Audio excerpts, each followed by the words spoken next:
نحمده ونصلي على رسوله الكريم اما بعد فاعوذ بالله من الشيطان الرجيم بسم الله الرحمن الرحيم رب اشرح لي صدري ويسر لي امري واحلل عقدة من لساني يفقهوا قولي رب زدني علما اللهم فقهنا في الدين اللهم انا نسألك حبك وحب من يحبك والعمل الذي يبلغنا حبك اللهم ارزقنا اخلاص الہی آمین۔ اللهم صل على محمد وعلى آل محمد كما صليت على إبراهيم وعلى آل إبراهيم إنك حميد مجيد۔ اللهم بارك على محمد وعلى آل محمد كما باركت على إبراهيم وعلى آل إبراهيم إنك حميد مجيد۔ يا أيها النبي إنا أرسلناك شاهدا ومبشرا ونذيرا وداعيا إلى الله بإذنه وسراجا منيرا وبشر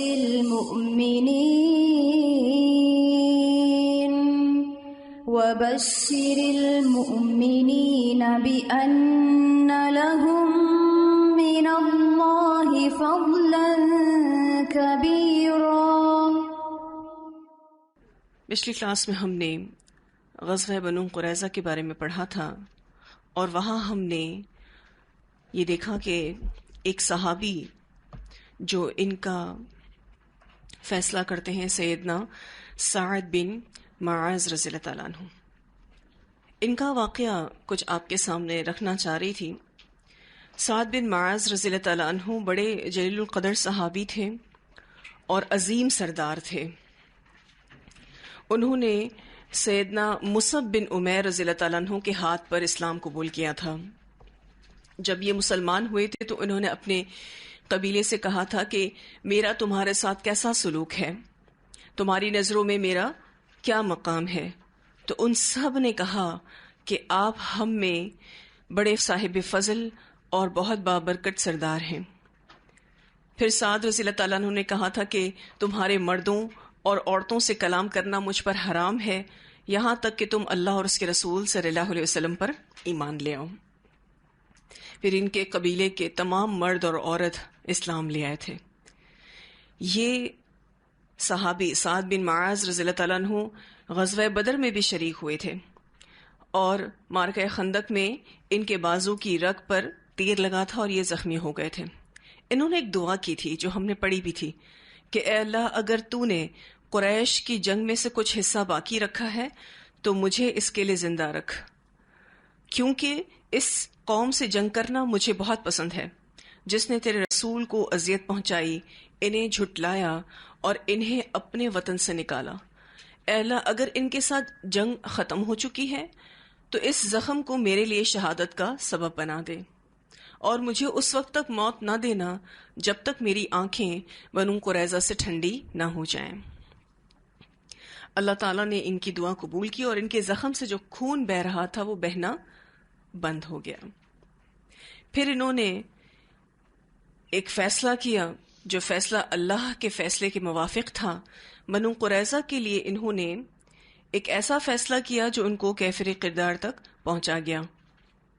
پھر اس کے بعد انہوں نے پھر اللہ تعالیٰ سے دعا کی تھی کہ اے اللہ میرا خیال ہے تو نے ہمارے اور قریش کے درمیان جنگ ختم کر دی ہے، اگر واقعی تو نے ہمارے اور ان کے درمیان جنگ ختم کر دی ہے تو میرا زخم جاری کر دے اور اس کے باعث مجھے موت آ جائے۔ اس دعا کے بعد سینے پر ان کا زخم پھر سے تازہ ہو گیا تھا، اور یہ زخم سیدنا سعد بن معاذ رضی اللہ تعالیٰ عنہ کا پھیلتے پھیلتے سینے تک چلا گیا تھا۔ ایک مرتبہ وہ لیٹے ہوئے تھے کہ اس دوران میں ایک بکری اپنا پاؤں ان کے زخم پر رکھ کر ان کے اوپر سے گزر گئی تھی، جس سے ان کا خون جاری ہو گیا تھا۔ اس بارے میں سیدہ عائشہ رضی اللہ تعالیٰ عنہ بیان کرتی ہیں کہ مسجد میں قبیلہ بنو غفار کا خیمہ تھا، خون ان کی طرف بہہ کر آیا تو وہ گھبرا گئے اور کہنے لگے اے خیمے والوں، تمہاری طرف یہ کیسا خون بہہ کے آ رہا ہے؟ دیکھا تو سیدنا سعد بن معاذ رضی اللہ تعالیٰ عنہ کے زخم سے خون بہہ رہا تھا اور ان کی وفات اسی وجہ سے ہوئی تھی۔ سیدنا سعد بن معاذ رضی اللہ تعالیٰ عنہ کا زخم پھر پھوٹ پڑا تو ان کے قبیلے نے ان کو گھر کی طرف منتقل کر دیا۔ رسول اللہ صلی اللہ علیہ وسلم صحابہ کے ہمراہ ان کے گھر گئے۔ آپ صلی اللہ علیہ وسلم بہت تیزی سے چل رہے تھے کہ اوپر کی چادریں گر رہی تھیں اور جوتوں کے تسمے ٹوٹ گئے۔ صحابہ کرام رضی اللہ عنہم نے تیز رفتاری کی شکایت کی تو آپ صلی اللہ علیہ وسلم نے فرمایا بلا شبہ مجھے ڈر ہے کہ حنزلہ کی طرح اسے بھی ہم سے پہلے فرشتے آ کر غسل نہ دے دیں۔ حضرت سعد کو فرشتے آ کر غسل دے دیں گے اگر ہم تاخیر سے پہنچے تو۔ پھر رسول اللہ صلی اللہ علیہ وسلم جب سعد رضی اللہ تعالیٰ عنہ کے گھر پہنچے تو انہیں غسل دیا جا رہا تھا۔ میت کو جب قبرستان کی طرف لے جایا جا رہا تھا تو کچھ صحابہ نے کہا اللہ کے رسول، اس سے ہلکا پھلکا جنازہ ہم نے کبھی نہیں اٹھایا۔ آپ صلی اللہ علیہ وسلم نے فرمایا جنازہ کیوں نہ ہلکا ہوتا، آسمان سے آج اتنے اتنے فرشتے اترے ہیں کہ آج سے پہلے نہیں اترے تھے، انہوں نے بھی میت کو تمہارے ساتھ اٹھایا ہوا ہے۔ اور فرشتوں کی تعداد ایک اور روایت میں پتہ چلتی ہے، رسول اللہ صلی اللہ علیہ وسلم کا فرمان ہے یہ نیک بندہ ہے۔ سیدنا سعد بن معاذ رضی اللہ تعالیٰ عنہ کے لیے آپ صلی اللہ علیہ وسلم نے فرمایا کہ یہ نیک بندہ ہے جس کے لیے عرش نے بھی حرکت کی اور ان کے لیے آسمان کے دروازے کھول دیے گئے۔ اس کے جنازے میں 70,000 فرشتے شریک ہیں، وہ فرشتے اس سے قبل کبھی زمین پر نہیں اترے۔ اس کے باوجود اس پر قبر ایک مرتبہ تنگ ہوئی پھر کشادہ کر دی گئی۔ اس حدیث کو المعجم الکبیر للطبرانی نے روایت کیا ہے۔ اب یہ جو صحابی تھے جیسے ہی شہید ہوتے ہیں تو اللہ سبحانہ تعالیٰ کا عرش حرکت میں آ جاتا ہے، جیسا کہ رسول اللہ صلی اللہ علیہ وسلم نے فرمایا کہ سعد بن معاذ رضی اللہ تعالیٰ عنہ کی موت پر رحمان کا عرش جھوم اٹھا۔ اسے بخاری نے روایت کیا ہے۔ رسول اللہ صلی اللہ علیہ وسلم نے سیدنا سعد کو بڑے زبردست انداز میں الوداع کیا، اور سیدنا عبداللہ بن شداد رضی اللہ تعالیٰ عنہ بیان کرتے ہیں کہ آپ صلی اللہ علیہ وسلم جب سعد رضی اللہ تعالیٰ عنہ کے پاس پہنچے تو ان پر حالت نزا طاری تھی۔ آپ نے انہیں خراج تحسین پیش کرتے ہوئے فرمایا اے سردار قوم، اللہ تجھے بہترین جزا دے، یقیناً تو نے اپنا وعدہ نبھایا اور اللہ تعالیٰ بھی ضرور اپنا وعدہ تجھ سے نبھائے گا۔ اسی طرح ایک اور روایت میں حضرت سعد کے رومال کا ذکر آتا ہے جو جنت میں وہ استعمال کریں گے۔ سیدنا برا بن عازب رضی اللہ تعالیٰ عنہما بیان کرتے ہیں کہ رسول اللہ صلی اللہ علیہ وسلم کو ایک ریشمی کپڑے کا جوڑا ہدیہ ملا، تحفتاً ایک جوڑا آیا تھا۔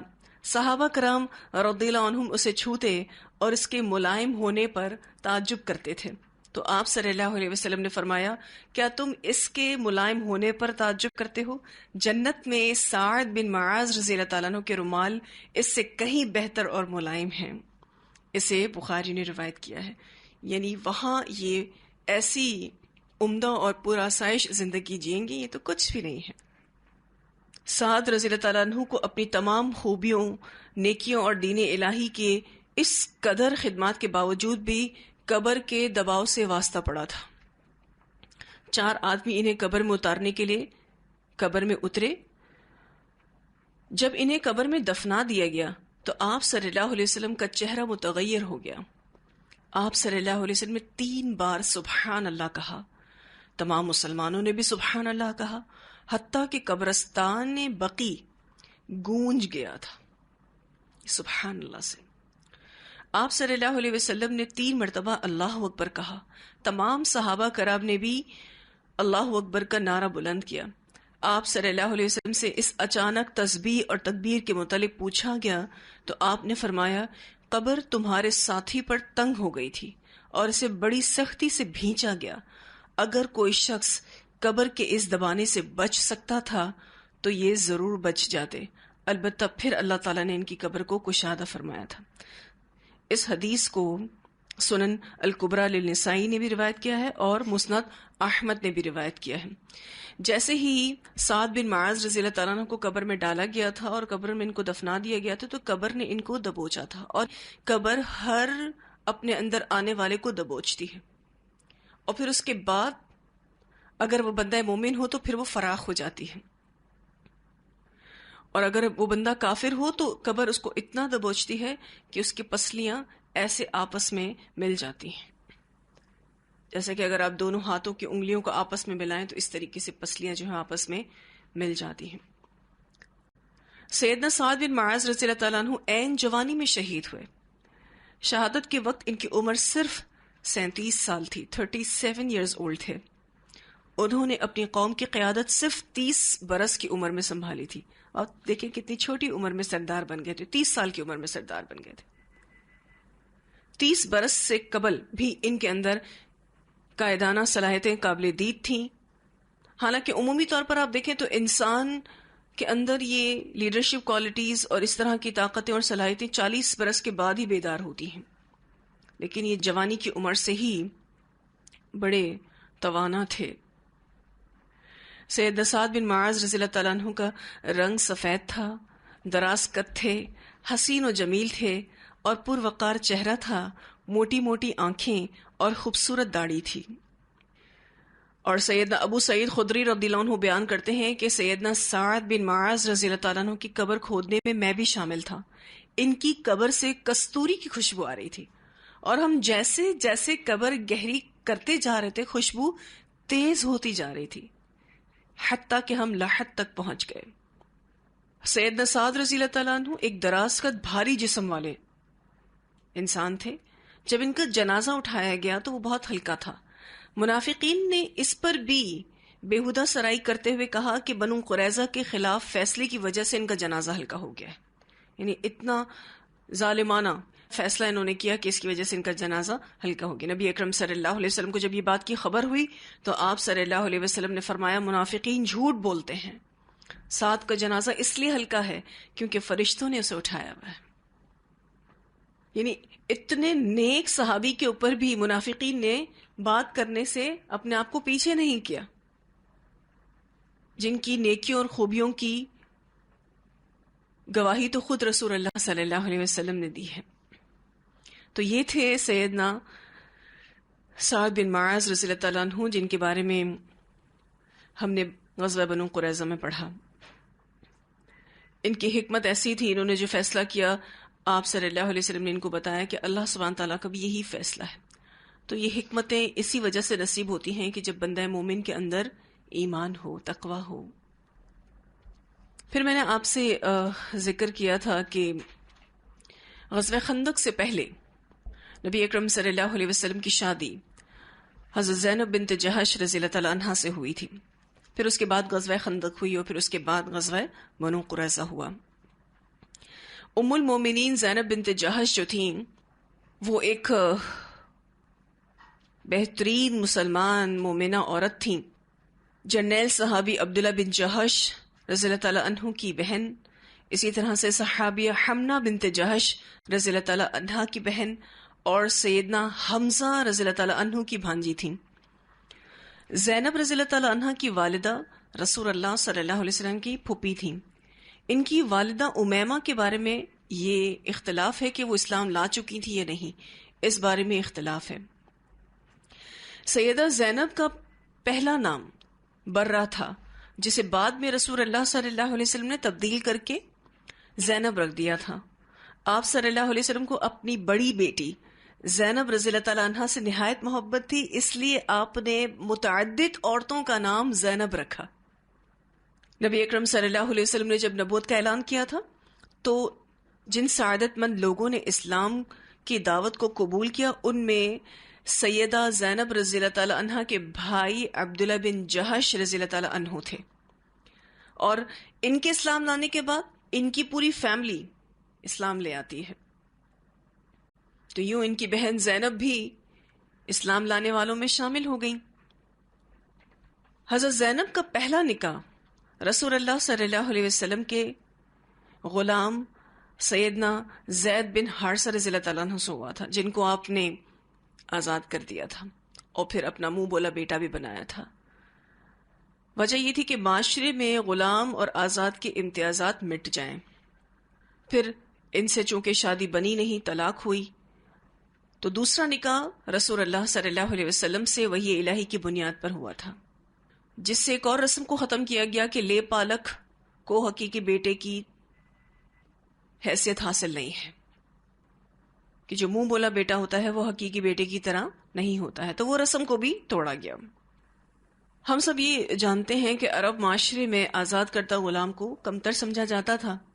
رسول اللہ صلی اللہ علیہ وسلم نے اپنے آزاد کردہ غلام زید بن حارثہ رضی اللہ تعالیٰ عنہ کو اپنا منہ بولا بیٹا بنایا، اور آپ صلی اللہ علیہ وسلم کا ارادہ تھا کہ زید رضی اللہ تعالیٰ عنہ کی قبیلہ اسد سے تعلق رکھنے والی اپنی پھوپھی ذات سیدہ زینب رضی اللہ تعالیٰ عنہ سے شادی کروا کے معاشرتی یا طبقاتی اونچ نیچ کو مٹا دیا جائے، اور یہ معاشرے میں طبقاتی اونچ نیچ کو صرف رسول اللہ صلی اللہ علیہ وسلم ہی ختم کر سکتے تھے تاکہ امت اسے نمونہ بنا لے۔ اب رسول اللہ صلی اللہ علیہ وسلم خود بنفس نفیس سیدہ زینب رضی اللہ تعالیٰ عنہ کا رشتہ مانگنے گئے۔ جب آپ صلی اللہ علیہ وسلم ان کے گھر پہنچے اور سیدہ زینب سے زید کے رشتے کی بات کی تو ان کے بھائی عبداللہ بن جہش نے یہ رشتہ قبول کرنے سے معذرت کر لی، اور سیدہ زینب بھی اس بات پر چونک پڑی۔ انہوں نے بڑی حیرانی سے نبی اکرم صلی اللہ علیہ وسلم سے پوچھا کہ میں زید سے شادی کروں؟ میں تو عرب کے معزز ترین قبیلے کی کنواری لڑکی ہوں اور مجھے زید پسند نہیں ہے۔ آپ صلی اللہ علیہ وسلم نے فرمایا کیوں نہیں، تم اس سے شادی کر لو۔ سیدہ زینب رضی اللہ تعالیٰ عنہ نے کہا کہ اللہ کے رسول صلی اللہ علیہ وسلم میں اس بارے میں سوچ بچار کر لوں، میں سوچنا چاہتی ہوں، مجھے کچھ وقت چاہیے۔ ابھی تو یہ بات جاری تھی کہ وحی کا نزول شروع ہو گیا، اور اللہ تعالیٰ نے یہ آیت نازل فرمائی وَمَا كَانَ لِمُؤْمِنٍ وَلَا مُؤْمِنَةٍ إِذَا قَضَى اللَّهُ وَرَسُولُهُ أَمْرًا أَن يَكُونَ لَهُمُ الْخِيَرَةُ مِنْ أَمْرِهِمْ وَمَن يَعْصِ اللَّهَ وَرَسُولَهُ فَقَدْ ضَلَّ ضَلَالًا مُبِينًا۔ اور کسی مومن مرد اور کسی مومن عورت کو یہ حق نہیں کہ جب اللہ اور اس کے رسول کسی معاملے کا فیصلہ کر دیں تو ان کے لیے اپنے معاملے کا کوئی اختیار باقی رہے، اور جو اللہ اور اس کے رسول صلی اللہ علیہ وسلم کی نافرمانی کرے وہ یقیناً کھلی گمراہی میں جا پڑا۔ سورہ احزاب کی آیت ہے۔ جیسے ہی اللہ کا حکم نازل ہوا، سیدہ زینب رضی اللہ تعالیٰ عنہ نے نبی اکرم صلی اللہ علیہ وسلم سے پوچھا کہ کیا آپ زید سے میری شادی پر خوش ہیں؟ آپ صلی اللہ علیہ وسلم نے فرمایا ہاں۔ تو انہوں نے کہا کہ میں اللہ کے رسول صلی اللہ علیہ وسلم کی نافرمانی نہیں کروں گی، اور یوں وہ اس شادی پر تیار ہو گئی، اور اللہ اور اس کے رسول کی اطاعت کرتے ہوئے زینب رضی اللہ تعالیٰ عنہ کی شادی زید رضی اللہ تعالیٰ عنہ سے ہو گئی، اور اس سے جو دو رسم تھیں وہ ختم ہوئی، ایک ان کی شادی کے وقت ختم ہوئی اور ایک ان کی طلاق کے وقت ختم ہوگی۔ آپ صلی اللہ علیہ وسلم نے جو سیدہ زینب رضی اللہ تعالیٰ عنہ کی شادی حضرت زید رضی اللہ تعالیٰ عنہ سے کی تھی، تو اس وقت جو دو نبی اکرم صلی اللہ علیہ وسلم کے مقصد تھے وہ ایک یہ تھا کہ اسلام میں علاقائی ذات برادری اور خاندانی برتری کی کوئی حیثیت نہیں ہے۔ اس جاہلانہ فرق اور امتیاز کو ہمیشہ کے لیے ختم کرنا چاہ رہے تھے آپ صلی اللہ علیہ وسلم، اور دوسرا آپ صلی اللہ علیہ وسلم یہ بھی چاہ رہے تھے کہ جیسے ہی ان کی شادی حضرت زید سے ہوگی تو وہ ان کو کتاب و سنت کی تعلیم دیں گے، کیونکہ نبی اکرم صلی اللہ علیہ وسلم کی بہت زیادہ صحبت میں تھے سیدنا زید رضی اللہ تعالیٰ عنہ. تو آپ چاہ رہے تھے کہ زینب جو ہے وہ زید سے قرآن و سنت کی تعلیم لیں. جب بیوی بن جائیں گی تو یہ کام آسان ہو جائے گا. خیر، حضرت زینب اللہ اور اس کے رسول کے حکم کی تعمیل کرتے ہوئے شادی تو کر گئیں، لیکن ان دونوں میاں بیوی میں دلی محبت پیدا نہ ہو سکی، اور آئے دن حضرت زید نبی اکرم صلی اللہ علیہ وسلم سے شکایات لے کر آتے اور حضرت زینب کی سخت کلامی کی شکایت کرتے. بار بار نبی اکرم صلی اللہ علیہ وسلم کو نصیحت کرتے اور ان کو بھیج دیتے، لیکن بالآخر حضرت زید نے حضرت زینب کو طلاق دے دی. طلاق کے بعد حضرت زینب عدت میں بیٹھ گئیں، اور پھر جب عدت پوری ہو گئی تو رسول اللہ صلی اللہ علیہ وسلم نے حضرت زید کو ہی بھیجا کہ جاؤ اور زینب کے پاس نکاح کے لیے میرا تذکرہ کرو. پھر وہ پروپوزل لے کر گئے، اور پھر انہوں نے کہا کہ میں جب تک استخارہ نہیں کرتی تب تک میں کوئی جواب نہیں دوں گی. ابھی تو وہ وہاں استخارہ کر رہی تھی کہ اللہ تعالیٰ نے سورہ احزاب کی آیتیں اتار دی کہ ہم نے تو آپ کا نکاح حضرت زینب سے کر دیا ہے. اس پر وہ بڑا فخر بھی محسوس کرتی تھیں، اور دیگر امہات المومنین کو کہتی تھیں کہ تمہاری شادیاں تمہارے گھر والوں نے کی اور میری شادی اللہ تعالیٰ نے 7ویں آسمان کے اوپر کی. اسے بخاری نے بھی روایت کیا اور ترمذی نے بھی روایت کیا. تو بڑا خوش ہوتی تھی اس پر. اور سیدہ زینب رضی اللہ تعالیٰ عنہ نبی اکرم صلی اللہ علیہ وسلم سے کہتی تھی 3 باتوں کی وجہ سے میں آپ کی دیگر ازواج سے بڑھتر ہوں. یعنی اللہ نے مجھے 3 باتوں کی وجہ سے دیگر ازواج پر فوقیت دی ہے. پہلی، آپ کی اور میری رشتہ داری کی وجہ سے. کیوں؟ کیونکہ سردار عبد المطلب جو تھے وہ آپ کے دادا تھے تو میرے نانا تھے. پھر کہتی ہیں کہ آپ صلی اللہ علیہ وسلم سے میرا نکاح اللہ عز و جل نے آسمانوں پر کیا. اور تیسرا وہ کہتی ہیں کہ میرے اور آپ کے نکاح میں سفیر جبرائیل علیہ السلام تھے. اس بارے میں حدیث آتی ہے کہ جب یہ آیتیں اتری تھی نبی اکرم صلی اللہ علیہ وسلم پر کہ ہم نے زینب کا نکاح آپ سے کر دیا ہے، اور آپ اجازت لیے بغیر ان کے پاس چلے آئے تھے، تو جب رسول اللہ صلی اللہ علیہ وسلم تشریف لائے تو حضرت زینب عرض کرتی ہیں کہ کیا یہ نکاح آسمانی حکم سے ہوا ہے اور خطبے اور گواہ کے بغیر ہو گیا ہے؟ آپ صلی اللہ علیہ وسلم نے فرمایا اللہ تعالیٰ نکاح کرنے والا ہے اور جبرائیل علیہ السلام اس کے گواہ ہیں. اسے المعجم الکبیر للطبرانی نے روایت کیا ہے. تو پھر وہ کہتی تھیں کہ میرے اور آپ کے نکاح میں سفیر جبرائیل علیہ السلام ہیں. سیدہ عائشہ رضی اللہ تعالیٰ عنہ سیدہ زینب رضی اللہ تعالیٰ عنہ کی تعریف میں کہتی ہیں کہ میں نے ایسی کوئی عورت نہیں دیکھی جو دین میں سیدہ زینب رضی اللہ تعالیٰ عنہ سے بڑھ کر ہو، ان سے زیادہ اللہ کا تقوی رکھتی ہو، ان سے زیادہ راست گفتار ہو، ان سے بڑھ کر صلہ رحمی کرنے والی ہو، ان سے زیادہ فیاض اور مخیر ہو، اور اللہ تعالیٰ کی راہ میں صدقہ کرنے کی غرض سے محنت کر کے خود کمانے کے لیے اپنے آپ کو ان سے زیادہ مشقت میں ڈالتی ہو، اور اس کے ذریعے سے اللہ کا قرب چاہتی ہو. بس ان کے مزاج میں ذرا سی تیزی تھی جس پر ان کو بہت جلد ندامت بھی ہو جایا کرتی تھی. حدیث صحیح مسلم میں آتی ہے. پھر ان کے بارے میں آتا ہے کہ سیدہ زینب رضی اللہ تعالیٰ عنہ نہایت قناعت پسند اور فیاض طبع تھیں، اپنے ہاتھوں سے کماتی تھیں اور اللہ تعالیٰ کے راستے میں خرچ کرتی تھیں. ہاتھوں سے کماتی تھیں، کھالے وغیرہ رنگتی تھیں، اور اس سے جو اجرت ملتی تھی وہ صدقہ کر دیتی تھی. وہ غریبوں، مسکینوں، یتیموں اور بیواؤں پر بہت زیادہ صدقہ کیا کرتی تھیں. سیدہ عائشہ رضی اللہ تعالیٰ عنہ فرماتی ہیں کہ رسول اللہ صلی اللہ علیہ وسلم نے فرمایا کہ تم میں سب سے پہلے مجھ سے وہ بیوی ملے گی جس کے ہاتھ سب سے لمبے ہوں گے. یعنی آپ صلی اللہ علیہ وسلم کی وفات کے بعد سب سے پہلے اس زوجہ کی وفات ہوگی جس کے ہاتھ سب سے لمبے ہوں گے. سیدہ عائشہ رضی اللہ تعالیٰ عنہ فرماتی ہیں کہ ازواج اپنے ہاتھوں کو ناپا کرتی تھیں. سیدہ زینب رضی اللہ تعالیٰ عنہ ہی کے ہاتھ ہم سب سے لمبے تھے کیونکہ وہ اپنے ہاتھوں سے کماتی تھیں اور اللہ کے راہ میں خرچ کرتی تھیں.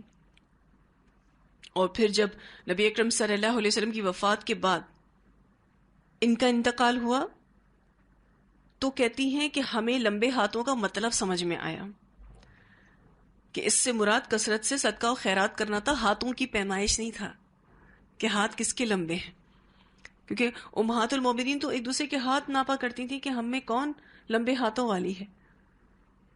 تو پھر ان کو پتا چلا کہ صدقہ خیرات کرنا ہی ہاتھوں کا لمبا ہونا ہے، اور رسول اللہ صلی اللہ علیہ وسلم کی پیشن گوئی سچ ثابت ہوئی. آپ صلی اللہ علیہ وسلم کی وفات کے بعد امہات المومنین میں سب سے پہلے سیدہ زینب رضی اللہ تعالیٰ عنہا ہی وفات پائی تھیں.